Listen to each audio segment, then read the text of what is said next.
मालकिन बड़ी हसीन थी, मगर किसी नौकर से बात न करती। मैं छुप छुप कर उसे देखता। एक दिन उसने मेरी चोरी पकड़ ली और बोली कि तुम मुझे छुप छुप कर क्यों देखते हो? मैंने सच कहा कि आप मुझे अच्छी लगती हैं। तब वो जो बोली, मैं खुशी से पागल हो गया कि अगर अच्छी लगती हो तो मुझसे शादी कर लो। लेकिन मैं हैरान हो गया जब मुझे शादी करने की जगह के बजाय एक बड़े से तहखाने में ले आई। 2 कदम अंदर बढ़ाते ही मेरी जान निकल गई, क्योंकि अंदर मेरे जैसे। मेरा नाम कपिल है। अपनी माँ के साथ एक छोटे से गांव में रहा करता था और रोज ही मजदूरी करके अपना गुजारा कर लिया करता था। पापा का तो सालों पहले ही देहांत हो गया था, जिसकी वजह से मम्मी मुझे पढ़ा न सकी थी, और यही वजह थी कि कोई अच्छी नौकरी भी मेरे पास नहीं थी। घर में 2 ही सदस्य थे, मैं और मम्मी। मैं गाँव के चौधरी के यहाँ काम करता था। नौकर के तौर पर मेरा और मम्मी का अच्छा गुजारा हो जाया करता था। मम्मी का कहना था कि अब मैं शादी कर लूं, मगर मुझे अभी ऐसा कोई शौक नहीं था। मुझे अपना अच्छा सा घर बनाना था, उसके बाद ही मुझे कुछ सोचना था। मैं उन लोगों में से हरगिज नहीं था जो कि बड़े होते ही शादी की रट लगा लेते हैं। मेरा मानना था कि पहले इंसान जिम्मेदारी उठाने के काबिल हो जाए, फिर ही शादी करे, और मुझे लगता था कि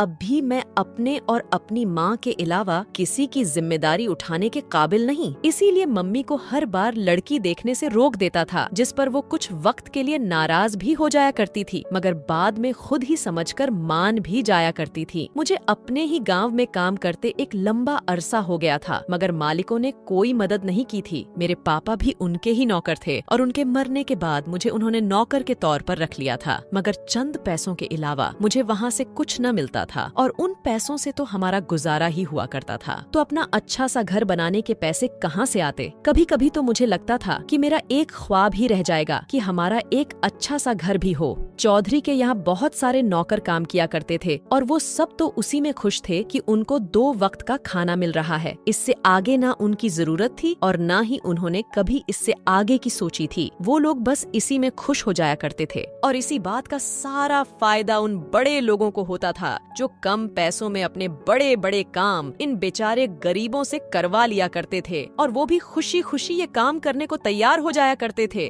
गलती उनकी भी नहीं थी। घर चलाने के लिए कुछ तो करना ही होता था, और फिर गांव देहात में नौकरियां तो होती ही नहीं, और अगर हों भी तो एक अनपढ़ और जाहिल को कौन रखता है काम पर। उनके लिए तो ले देकर यही मजदूरी ही रह जाती है, जो उन्हें कम पैसों में भी करनी पड़ती है। बस यही सोचकर यहाँ के लोग भी कुछ न बोलते, और चौधरी इस बात का अच्छे से फायदा उठाते थे। मगर मुझे ये सब अच्छा नहीं लगता था। मेरा दिल करता था यहाँ से कहीं और चले जाने का। इतने साल मैंने और पापा ने उनकी देखभाल की थी, मगर बदले में क्या मिला था? एक पक्का मकान तक न बना कर दिया था उन लोगों ने। मगर मैं जब भी कहीं जाने की बात करता तो मम्मी फौरन से पहले मुझे मना कर दिया करती थी। उनका कहना था कि वो कम में ही खुश हैं, मगर अपने बेटे के साथ तो है ना। और हर बार उनकी इसी बात की वजह से मैं अपना फैसला बदल लेता था। मगर अब जो हुआ था उसके बाद तो मुझे फैसला करने में आसानी हो गई थी। एक दिन अचानक मम्मी की तबीयत खराब हो गई थी। मैं फौरन उनको डॉक्टर के पास लेकर गया तो उन्होंने कुछ दवाइयाँ लिखकर दे दी थी, मगर जब वो दवाइयाँ खरीदने गया तो पता चला कि वो काफी महंगी हैं, और मेरे पास इतने पैसे नहीं थे। इसीलिए मैंने चौधरी साहब से बात की कि मुझे कुछ पैसों की जरूरत है, जिस पर उन्होंने पैसे देने से साफ इनकार कर दिया था और कहा था कि अब तुम्हारी माँ की उम्र हो गई है, उसे जाने दो। क्यों इतनी महंगी दवाइयों पर इतना खर्चा करते हो? कुछ ही दिन की मेहमान हैं, बस वैसे ही देखभाल कर लो। कोई कैसे किसी की मौत का इस तरह बता सकता था? क्या पता मेरे भगवान ने उनकी उम्र जायदा लिखी होती। उसी दिन मैंने सोच लिया था कि मुझे क्या करना था। जैसे तैसे करके किसी दोस्त से पैसे मांगकर मैंने मम्मी की दवाइयाँ ली थी, जिनसे वो बहुत जल्द ठीक भी हो गई थी, और मुझे अपने दोस्त का कर्ज वापस करना था। इसीलिए मैंने शहर जाने का फैसला किया था, जिस पर मम्मी खुश नहीं थी, मगर मेरे बहुत समझाने पर आखिरकार वो मान गई थी, मगर सिर्फ इस शर्त पर कि जैसे ही कर्ज वापस हो जाएगा मैं वापस अपने गाँव आ जाऊंगा। और मैंने उस वक्त मम्मी को हाँ कह दी थी, मगर ये तो वक्त ही बताता कि मैं वापस आता कि वहीं रह जाता। मगर इस वक्त उनकी बात मानना ही सही लगा था, तो मैंने ऐसा ही किया था और शहर जाने की तैयारी शुरू कर दी थी। वहाँ मेरा एक पुराना दोस्त रहता था, जिसका पता उसने मुझे कुछ साल पहले ही दिया था। वह पता मेरे पास अभी तक सुरक्षित था, और मैंने सोच लिया था कि मुझे उसके पास जाना था। मम्मी ने बहुत रोका था, मगर मैं क्या करता, मैं भी मजबूर था।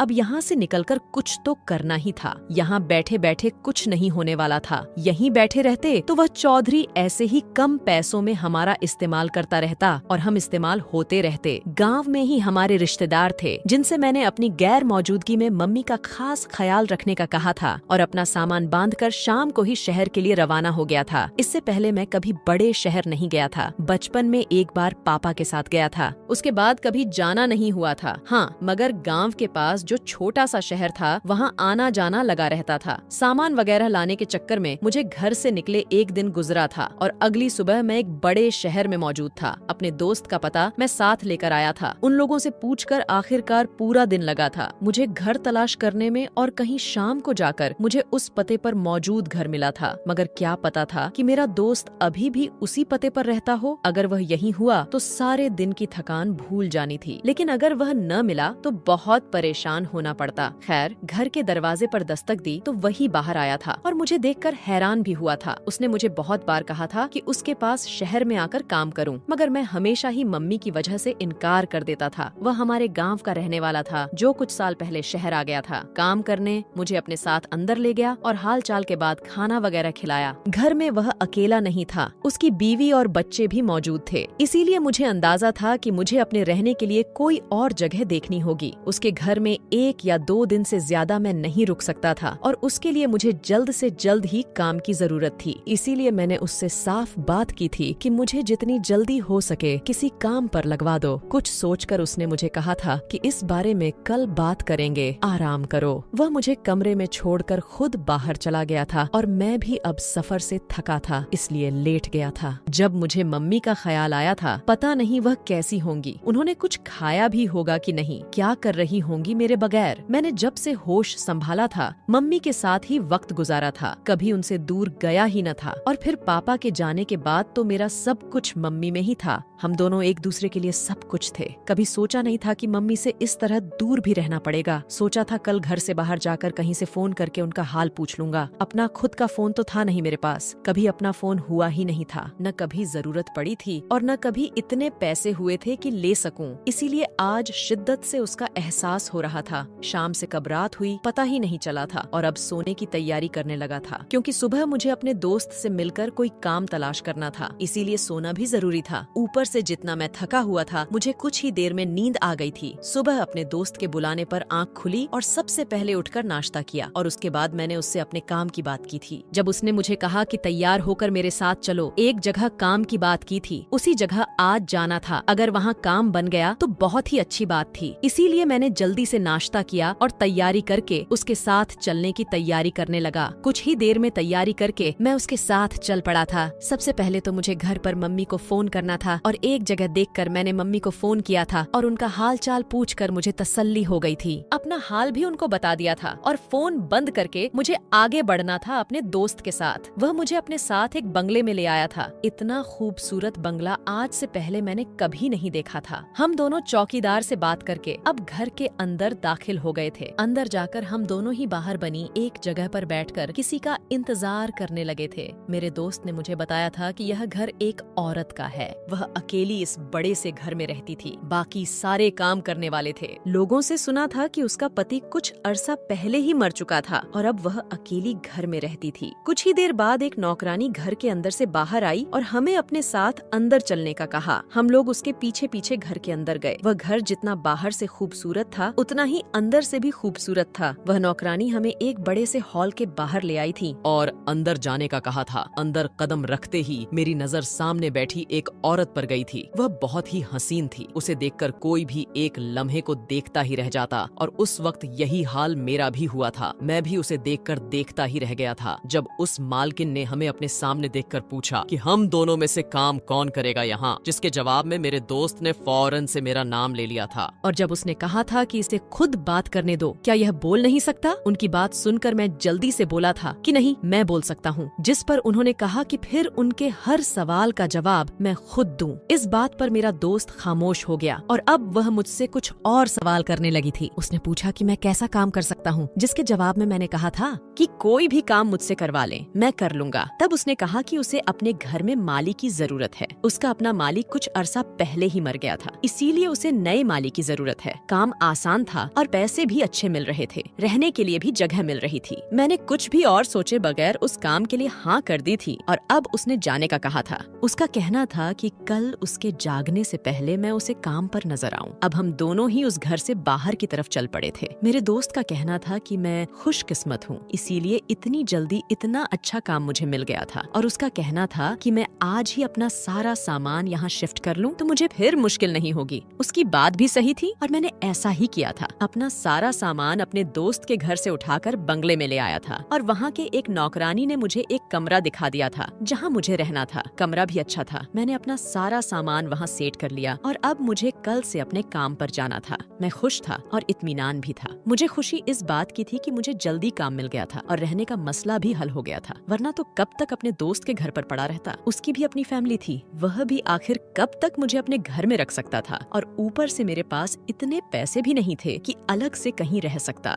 ऐसे में यह काम मेरे लिए किसी वरदान से कम नहीं था। रात गुजारकर सुबह मालकिन के कहने के मुताबिक उनके जागने से पहले मैंने अपना काम संभाल लिया था। घर काफी बड़ा था और फूल पौधे भी काफी ज्यादा थे, मगर उनकी हालत अच्छी नहीं थी। उसकी वजह यही थी कि माली नहीं था और अब वो सब मेरी जिम्मेदारी थे। मुझे इस लॉन को फिर से हरा भरा और खूबसूरत बनाना था। मुझे दिल लगाकर यहाँ काम करना था ताकि मालकिन मेरे काम से खुश होकर मुझे पक्का पक्का काम पर रख ले, और मैंने ऐसा ही किया था। सुबह होते ही अपने काम पर लग गया था। मालकिन जो काफी देर बाद घर के अंदर से बाहर आई थी और मुझे काम करता देख चुकी थी। सब नौकर अपने अपने कामों में लगे थे। वह सबको एक नजर देखकर मेरे पास आई थी और बोली थी कि अच्छा किया जो मेरे आने से पहले आ गए। उसका कहना था कि उसे ऐसे ही लोग अच्छे लगते हैं जो वक्त पर अपना काम करते हैं और उसकी बात को गौर से सुनते और मानते हैं। वह इतना कहकर वहाँ से चली गई थी और मैं दोबारा से अपने काम पर लग गया था। मुझे यहाँ काम करते 2 दिन गुजर गए थे और इन 2 दिनों में मैंने एक चीज पर गौर किया था कि यहाँ काम करने वाले नौकर किसी से भी ज्यादा बात नहीं करते थे। आपस में भी कोई बात नहीं करता था। मैं अगर किसी से बात करता तो बहुत कम जवाब मिलता था, वरना कोई जवाब न देता था और इस बात पर मुझे हैरत होती थी। सब नौकर जो यहाँ काम करते थे यही घर के एक साइड पर बने छोटे छोटे कमरों में रहते थे। कोई भी नौकर बाहर से नहीं आता था और न ही बाहर जाया करता था। सब इधर ही रहते थे। मालकिन भी घर से बाहर कहीं नहीं गई थी, वह भी घर के अंदर ही रहती थी। बस सुबह एक बार बाहर का चक्कर लगाती और सब नौकरों को काम करता देखकर वापस चली जाती थी और फिर शाम को कभी कभार आ जाया करती थी। किसी नौकर से वह ज्यादा बात नहीं करती थी। अब मुझे यहाँ पर काम करते 1 हफ्ता होने को था और इस 1 हफ्ते में न तो कोई इस घर में बाहर से आया था और न ही घर का कोई सदस्य या नौकर बाहर गया था। मालकिन बहुत हसीन थी और न चाहते हुए भी जब वह मेरे सामने आती तो मैं उसे देखने लगता था और अक्सर उसे छुप छुप कर देखने की भी मेरी आदत सी बनती जा रही थी। वह जब भी शाम को बाहर आकर बैठती तो मैं पौधों से छुप छुपाकर उसे देखता रहता था। मुझे लगता था कि इस तरह उसे देखने से पता नहीं चलेगा, मगर शायद मैं गलत था। उसे तो शायद मेरी हर हरकत का पता था। ऐसा नहीं था कि मुझे लड़कियों या औरतों को देखने की आदत थी। मेरी माँ ने मेरी परवरिश ऐसी नहीं की थी कि मैं इस तरह छुप छुप कर किसी को देखता। आज से पहले मैंने कभी किसी औरत को इस तरह नहीं देखा था, मगर पता नहीं मालकिन में ऐसी क्या बात थी। वह जब भी मुझे नजर आती तो उसे देखकर नजरें वापस पलटना भूल जाया करती थीं और मैं लगातार छुप छुप कर उसे देखता रहता था और इसी सोच में था कि किसी को भी इस बात का पता नहीं होगा। वक्त इसी तरह गुजरता जा रहा था और मुझे दिन ब दिन मालकिन और अच्छी लगने लगी थी। एक दिन इसी तरह मैं छुप कर मालकिन को देख रहा था और फिर कुछ ही देर बाद वह अपनी जगह से उठकर मेरी तरफ कदम बढ़ाने लगी थी। मुझे लगा कोई काम होगा, तभी वो इस तरफ आ रही हैं। मेरे पास आकर उन्होंने मुझसे पूछा कि तुम रोज मुझे छुप छुप कर क्यों देखते हो। उनके इस सवाल पर मुझे हैरत हुई थी और डर भी लगा था कि कहीं वह मुझे काम से ही न निकाल दे। मुझे अपने आप पर रह रहकर गुस्सा आ रहा था कि क्या जरूरत थी मुझे यह हरकत करने की। क्या सोचेंगी वह, अब पता नहीं मेरे साथ क्या करेंगी। मैंने शर्मिंदगी से सिर नीचे झुका लिया था जब उसने दोबारा से पूछा था कि तुम मुझे छुप छुप कर क्यों देखते हो, और अब मेरे पास फरार का कोई रास्ता नहीं बचा था। इसीलिए मैंने सच बोलना ही बेहतर समझा और बिना सोचे समझे कह दिया था कि आप मुझे अच्छी लगती हैं, इसीलिए मैं छुप छुप कर आपको देखता हूँ। यह कहकर मैं खामोश हो गया था और उसके बोलने का इंतजार करने लगा था। जब वह बोली तो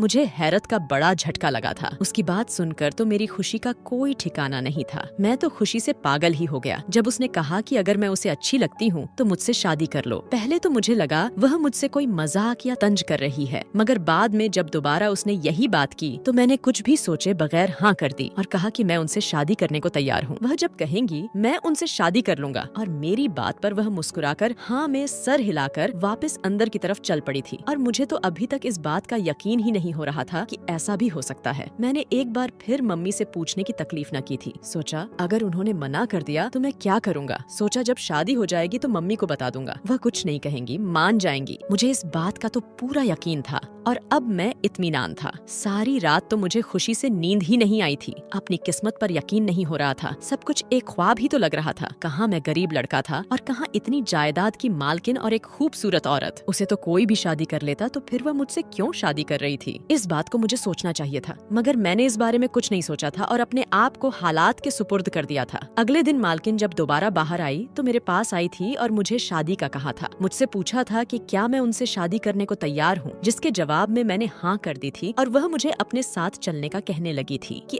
आज ही शादी हो जाएगी। मगर उस वक्त मुझे हैरत हुई थी जब मुझे शादी करने की जगह के बजाय घर के अंदर बने एक बड़े से तहखाने में ले आई थी और 2 कदम अंदर बढ़ाने पर मेरी जान निकल गई, क्योंकि अंदर तो मेरे जैसे और भी बहुत से नौजवान लड़के मौजूद थे। तहखाने में हल्की रोशनी थी, तकरीबन अंधेरा ही था। मुझे समझ नहीं आ रही थी कि वह सबके सब जिंदा है या मुर्दा, और वह मुझे यहाँ क्यों लेकर आई थी। मैंने हिम्मत करके पीछे मुड़कर उसे देखा और उससे पूछा था कि वह तो मुझसे शादी करने वाली थी, तो फिर वह मुझे यहाँ क्यों लेकर आई थी, जिसके जवाब में वह खामोश रही थी और मुझे इंतजार करने का कहकर वापस पलट गई थी, जबकि मुझे वहीं छोड़ दिया था। मुझे ऐसा लग रहा था कि जैसे मैंने कोई बहुत बड़ी गलती कर दी थी। फिर लगा क्या पता वह कोई मेरा इम्तिहान ले रही होगी। शादी से पहले क्या पता वह मुझे आजमाना चाहती थी। यही सोचकर मैं खामोशी से एक कोने में जाकर बैठ गया था और अपने साथ होने वाली अगली कार्रवाई का इंतजार करने लगा था। इसके अलावा मेरे पास कोई रास्ता भी तो नहीं था। मुझे यहाँ बैठे हुए एक रात गुजर गई थी और सुबह एक नौकरानी आकर मुझे खाना दे गई थी। वह जब जाने लगी थी तो मैंने उससे पूछा था कि मालकिन कहाँ है, जिसके जवाब में वह खामोश रही और कोई भी जवाब दिए बगैर ही वहाँ से जा चुकी थी। मैं कल से भूखा था, इसलिए जल्दी से खाने की ट्रे उठाकर खाना खाने बैठ गया था। जो भी था, अब खाना तो नहीं छोड़ा जा सकता था और वैसे भी खाना न खाने से कौन सा मसला हल न हो जाना था। यही सोचकर खाना तो खा लिया और अब फिर से बैठ गया था। वहाँ मौजूद बाकी लड़के भी खामोशी से एक कोने में बैठे थे। वह सभी दूल्हे के कपड़े में थे, जैसे उनको उनकी शादी से उठाकर लाया गया हो। मुझे अब उनकी इस बात की कुछ समझ नहीं आई थी। अब तो मुझे सारे हालात से खौफ महसूस होने लगा था। दिल चाहता था जल्द से जल्द यहाँ से दूर भाग जाऊं। मुझे कितने दिन यहाँ आए हुए गुजर गए थे, कुछ पता नहीं था।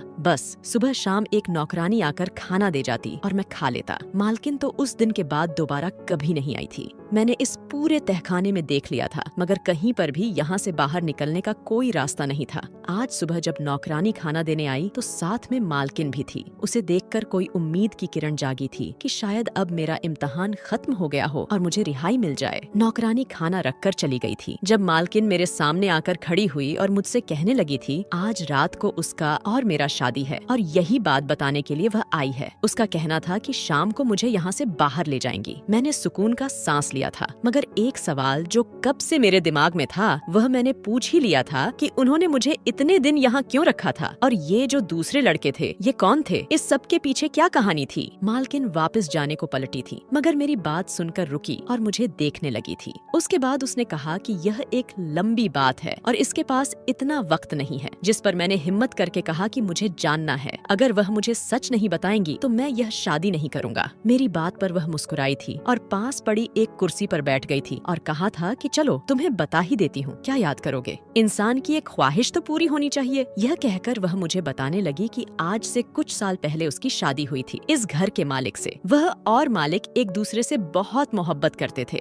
मालकिन मालिक से बेहद प्यार करती थी, बल्कि अगर ऐसा कहा जाए कि सबसे ज्यादा प्यार वह मालिक से ही करती थी। मालिक भी मालकिन से प्यार तो बहुत करते थे, मगर शादी से इनकार कर दिया था। वो मालकिन से शादी नहीं करना चाहते थे। मालकिन को उनकी बात समझ नहीं आती थी कि वो ऐसा क्यों कर रहे थे। मालकिन ने बताया कि उन्होंने मरने की धमकी देकर उनको शादी के लिए मना लिया था और वो मान गए थे। मालकिन ने बताया कि वो बहुत खुश थी इस शादी को लेकर, और होती भी क्यों ना, वो मालिक से इतना प्यार जो करती थी। उन्होंने बताया कि मालिक से उनकी शादी हो गई थी, मगर किस्मत को कुछ और ही मंजूर था। शादी की पहली रात ही मालिक उन्हें छोड़कर इस दुनिया से चले गए और बाद में मालकिन को पता चला कि मालिक को कोई जानलेवा बीमारी थी, इसीलिए वो मालकिन से शादी नहीं करना चाहते थे। मगर मालकिन की जिद की वजह से उन्होंने शादी कर ली थी और जाते जाते अपनी सारी दौलत मालकिन के नाम कर गए थे, ताकि उनको आगे जिंदगी में कोई मुश्किल न हो। मालकिन ने मुझे बताया कि वो उनसे बहुत प्यार करती थी और इस तरह इतनी आसानी से उनके बगैर कैसे रह सकती थी। मालकिन जुनून की हद तक मालिक से मोहब्बत करती थी। वो उनकी मोहब्बत में पागल सी हो गई थी। वो कैसे भी करके मालिक को वापस लाना चाहती थी और इसीलिए उन्होंने काले जादू का सहारा लिया था। उन्होंने एक तांत्रिक बाबा से बात की थी और उसने जो हल बताया था वो एक बहुत मुश्किल और खतरनाक था। उस तांत्रिक ने बताया था कि अपने मालिक को वापस जिंदा करने के लिए उसे 10 नौजवान लड़कों से पहले शादी करनी होगी और शादी की पहली रात ही उनको एक तहखाने में कैद करना होगा। ऐसा करने से मालिक उसे वापस मिल जाएंगे। मालकिन ने बताया कि वो 9 लड़कों को शादी करके पहली रात ही यहाँ कैद कर चुकी है और अब उसकी बारी थी। मैं वो 10वां लड़का था। मुझसे शादी करके कैद करने के बाद वो अपने मकसद में कामयाब हो जाएगी और उसका मालिक उसे वापस मिल जाएगा। मुझे उसकी बात सुनकर हैरत का झटका लगा था। ये औरत किस किस्म की सोच रखती थी और क्या फजूल बातें कर रही थी। मुझे तो उसकी दिमागी हालत पर शक हुआ था। वो वाकई जुनूनी औरत थी। अब मुझे समझ आया था कि वो लड़के जो दूल्हे के कपड़े में यहाँ मौजूद थे और अब मेरा भी यही अंजाम होने वाला था। मुझे अब सही मायनों में खौफ महसूस हुआ था। मालकिन ने कहा कि उसने मुझे सब इसीलिए बताया था कि वो आखिरी लड़का था। मुझसे पहले ये राज उसने किसी को नहीं बताया था और अब वो मेरे साथ भी यही करने वाली थी जो आज से पहले उसने बाकी सबके साथ किया था। मुझे अपने अंजाम से ज्यादा उस पागल औरत की अंजाम की फिक्र थी। वो जो कुछ कर रही थी उसका अपना अंजाम भी बहुत बुरा होने वाला था। वो मुझे सारी बात बताकर अब भी तसल्ली और इत्मीनान से बैठी थी और अब उठकर जाने लगी थी और जाते जाते मुझे बोल गई थी कि आज शाम को मैं तैयार रहूं, वो मुझे लेने आएगी। उसके चेहरे से ही खुशी जाहिर हो रही थी और अब वो बाहर की तरफ बढ़ गई थी। मुझे अभी भी उसके कहे गए बात पर हैरत हो रही थी कि कोई कैसे इस किस्म की सोच रख सकता है। आज के दौर में कौन ऐसा सोच सकता है। उसके जाने के बाद मुझे कुछ समझ नहीं आ रहा था कि क्या करूं। मौत तो जैसे सर पर खड़ी थी, उससे भाग कर भी नहीं जा सकता था। इंतजार था तो उस वक्त का जब उस तहखाने से मुझे बाहर निकाला जाता, उसके बाद ही मैं कुछ कर सकता था। इंतजार करते करते आखिरकार शाम हो गई थी और वो वक्त आ गया था जब मुझे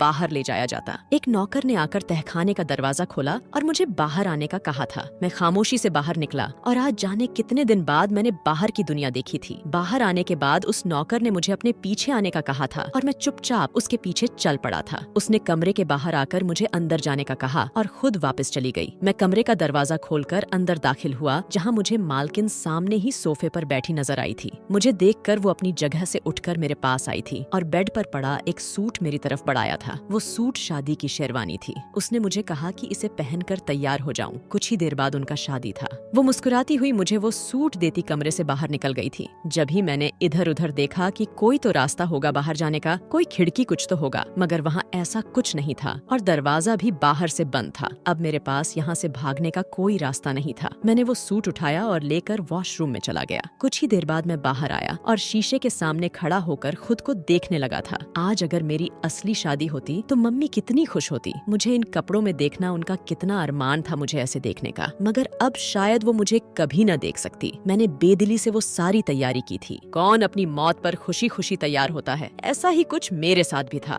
थोड़ी देर बाद मुझे दरवाजा खुलने की आवाज आई थी और मुझे अपने सामने एक सजी संवरी दुल्हन दिखाई दी थी। वो मालकिन ही थी। वो खुद भी तैयार होकर आ गई थी और अब मुझे अपने साथ बाहर चलने का कहा था, जहाँ शादी के लिए पंडित जी इंतजार कर रहे थे। हम दोनों उस नीचे बने हॉल में मौजूद थे। वहाँ मेरे मालकिन, पंडित और 1-2 और नौकरों के अलावा कोई नहीं था। सारा हॉल खाली था। शादी शुरू हो चुका था और इससे पहले कि ये सब होता, किसी ने आकर सब कुछ रोक दिया था। आने वाले को देखकर यहाँ मालकिन का रंग उड़ा था। वहीं मेरे चेहरे पर खुशी के आसार आए थे, क्योंकि वहाँ आने वाला और कोई नहीं, मेरा दोस्त दोस्त था जो अपने साथ पुलिस को लेकर आया था। पुलिस को उसने सब कुछ बताया था कि किस तरह मालकिन नौजवान लड़कों से शादी करके उनको कैद कर देती थी। पुलिस ने वहाँ मौजूद सब लोगों को ही पकड़ लिया था और मेरे बताने के मुताबिक तहखाने की भी तलाशी ली थी, जिससे सब लड़के उनको मिल गए थे और मेरी जान बच गई थी। जाते जाते मालकिन ने मुझसे पूछा था कि ये लोग कैसे यहाँ आए, इनको किसने बताया था सब? अगर तुमने बताया तो कैसे बताया था?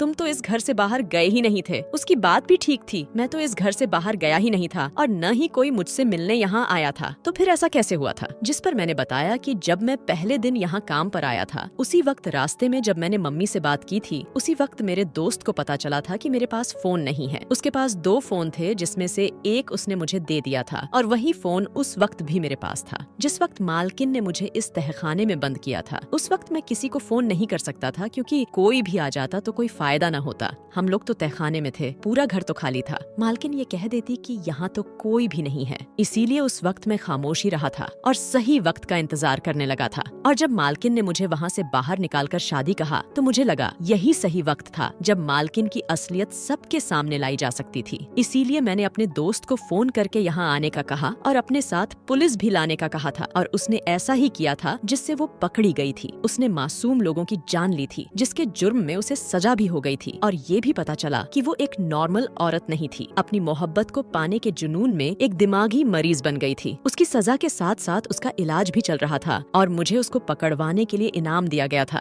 जिस रकम से मैंने यहाँ अपना एक छोटा सा काम शुरू कर दिया था और गाँव जाकर मम्मी को भी अपने साथ ले आया था। अब मम्मी का भी एक अच्छे से अस्पताल से इलाज हो रहा था और जिंदगी सुकून से गुजर रही थी। काम अपना था, किसी की नौकरी भी नहीं करनी पड़ती थी और पैसे भी अच्छे कमा लेता था। कहते हैं कोई भी चीज जब हद से बढ़ जाती है तो वो नुकसान देती है, फिर चाहे वो मोहब्बत हो या नफरत। अपनी जिंदगी में हर जज्बे को एक हद तक सीमित रखें। अगर किसी से मोहब्बत भी है तो उसकी भी एक हद तय करें। कहते हैं मोहब्बत और जंग में सब जायज होता है, गलत कहते हैं हर चीज हर काम के कुछ उसूल होते हैं। इसी तरह जंग और मोहब्बत में भी उसूल होते हैं, अगर उनको पार किया जाए तो इंसान नुकसान उठाता है। किसी बहुत अपने का खो जाना किसी नर्क से कम नहीं होता, मगर उस पर सब्र करना सीखें और याद रखें कि हमारा धर्म हमें क्या सिखाता है कि जो लोग हमसे जुदा हुए हैं वो दोबारा लौटकर नहीं आ सकते। मोहब्बत करें, दूसरों में मोहब्बत बांटे, मगर अपनी हद को कभी पार न करें। दोस्तों, उम्मीद करती हूँ आपको हमारी कहानी पसंद आई होगी। कहानी पसंद आई है तो वीडियो को लाइक करें, चैनल पर नए हैं तो चैनल को सब्सक्राइब करें और हाँ, नोटिफिकेशन को जरूर दबाएं ताकि अगली अपडेट सबसे पहले आपको मिले।